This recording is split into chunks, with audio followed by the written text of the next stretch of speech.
So why is Jake the Chosen One? Why does he deserve that title? What makes him so different from everyone else? The concept of the Chosen One can probably sound a bit played out at this point. We've had Neo, Anakin Skywalker, Aang, Frodo, Paul Atreides, Harry Potter. The list goes on.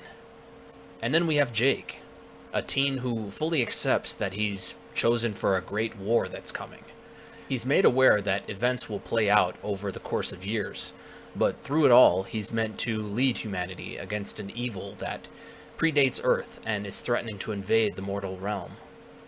Okay, par for the course, right? There's one tiny issue, though. By age 17, Jake becomes a villain, renounces his role, and actually directly communicates and receives guidance from the very dark entity threatening to invade Earth. How about that?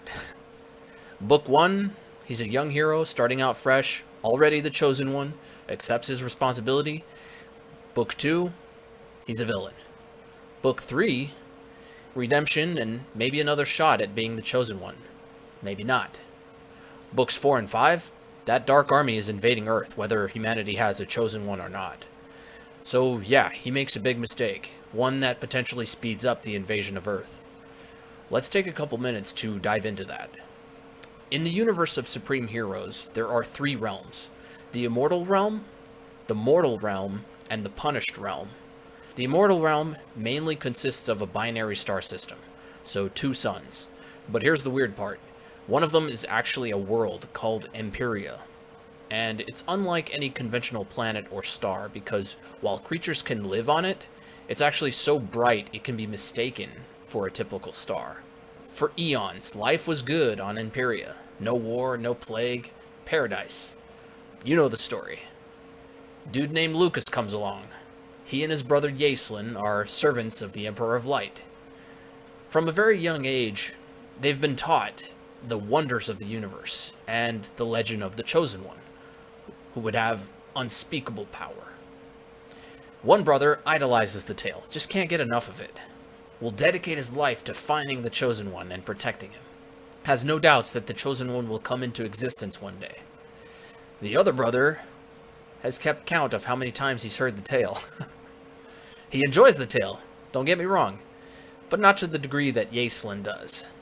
He believes that one can become the Chosen One over time. 2 very different interpretations. And you can begin to see where one interpretation can be set up for a great disappointment, to say the least. You sort of build up this image in your head that maybe you could be the Chosen One. Why does it have to be anyone else? Why do we have to wait for this Chosen One to come into existence? Why do we have to hear this tale over and over again? Couldn't it be us? Couldn't it be me? And as you can imagine, Lucas soon claims he's the Chosen One, starts a war over the whole thing. And that war lasts 1,000 years before he's banished to the Punished Realm, where he waits to invade Earth. Why Earth? Because he finds out that that's where the real Chosen One is. He can't have that, can he? But why Jake? What sets him apart? So the select few tell him he's the Chosen One because he, among the rest of the world, has a light still burning in his heart. Without knowing anything about the Empyrean War, Jake somehow knows the exact names of the warriors that participated in that war, as if he was there. He has these dreams that give him a preview of the supernatural powers he's yet to awaken within him. He's not the Chosen One because he's pure of heart or fearless or a perfect leader. No, we already know that he's going to make a huge mistake. That's not why he was chosen. It's not his choices or his feelings that determine that. In spite of the potential darkness that resides in him, he's the Chosen One because even in the deepest dark, his light still burns.